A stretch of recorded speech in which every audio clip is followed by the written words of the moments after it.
Welcome everybody to another video of Cotton Trigger, and so today we are going to look what if China gets collapse.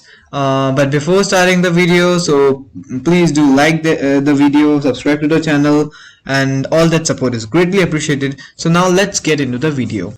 So first of all, honestly speaking, can China collapse? Absolutely not.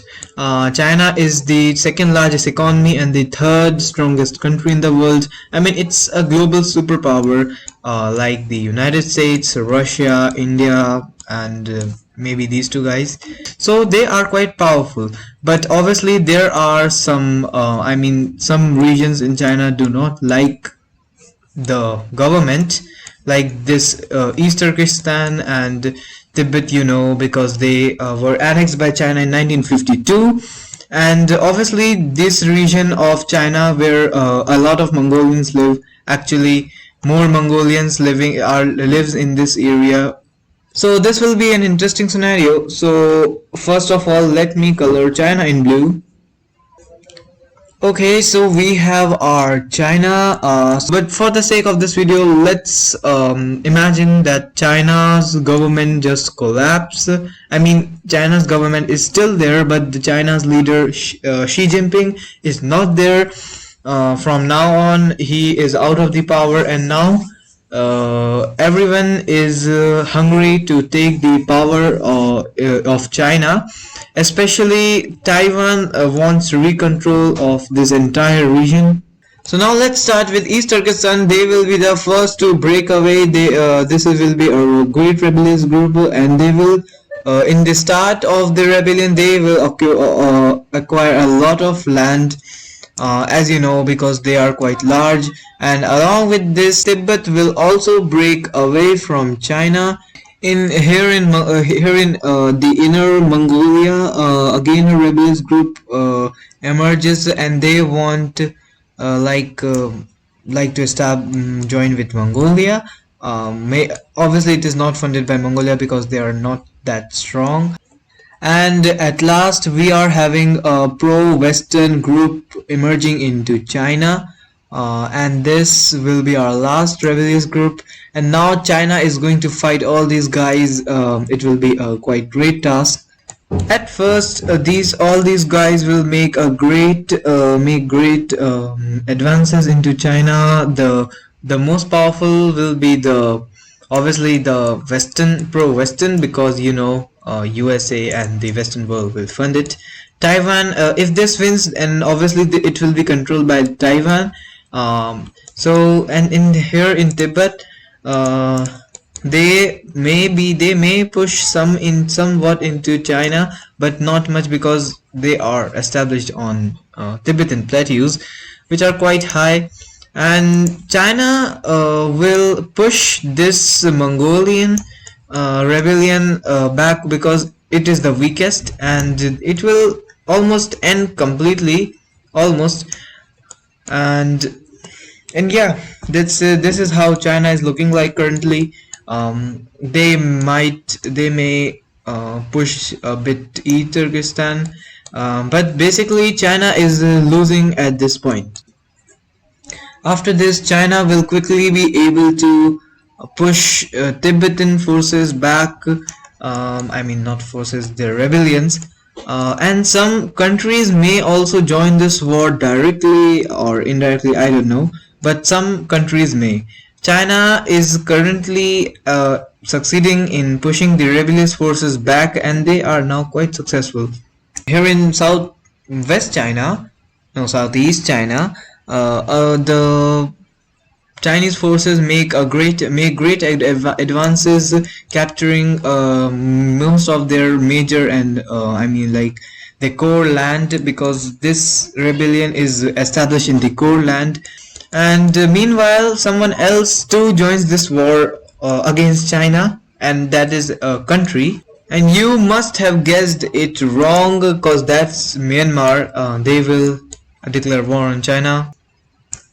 So they will occupy a bit of land from China, and obviously they don't have to they don't care about these rebellious forces. They don't care. Here we have a great rebellious group, and this is the Manchurian rebellious group. They want to make the state of Manchuria or anything else, the region of Manchuria, a independent country.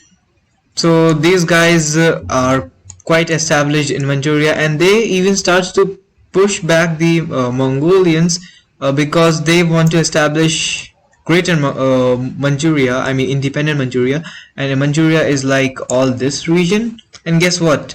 Russia has guessed that China is no longer a superpower and they are going to lose an ally, so they are funding these guys to, I mean these Manchurian guys, to fight against China because they know that China is not capable of anything now.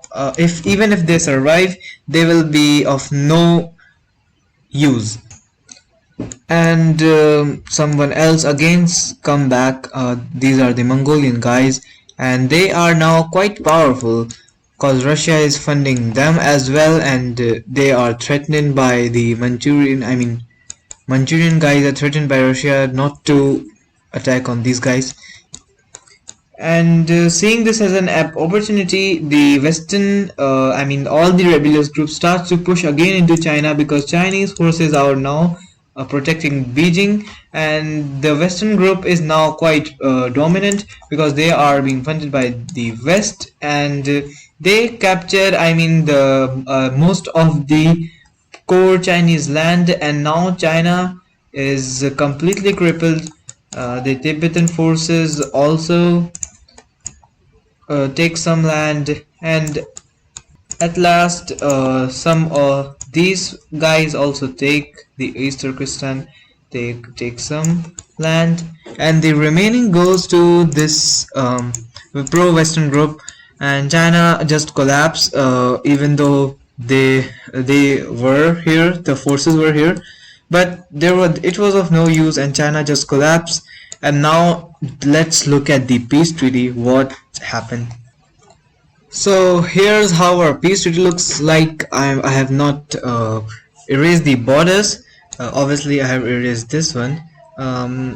So this is how our peace treaty looks like. I have not erased all the borders, especially this one and this one. So now let's talk about the peace treaty. So first of all, India gained, without fighting a war, all of its claimed land, I mean the official land of India, which was controlled by China, and this panhandle is looking quite weird. Moving on to Myanmar, they got just this bit of land, even though they captured a lot of area, but they were forced to abandon it. And moving here, Tibet gets independence.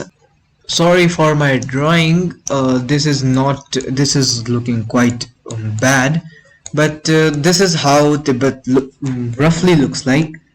And moving on to Mongolia, they gain this much of land. The core Chinese region is now democratic, and this government is now re-established in maybe in Shanghai or Nanjing. What was your thought about Manchuria?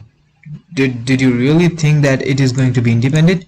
No, because it is going to be annexed by none other than the greatest of the great, I mean, what am I saying? Russia. Yeah, they will annex it instead of making it an ally or independent country. They are going to annex it, and now Russia is looking quite large. And they even and after this annexation, Russia is looking quite large, and they even propose North Korea to join Russia, and North Korea accepted.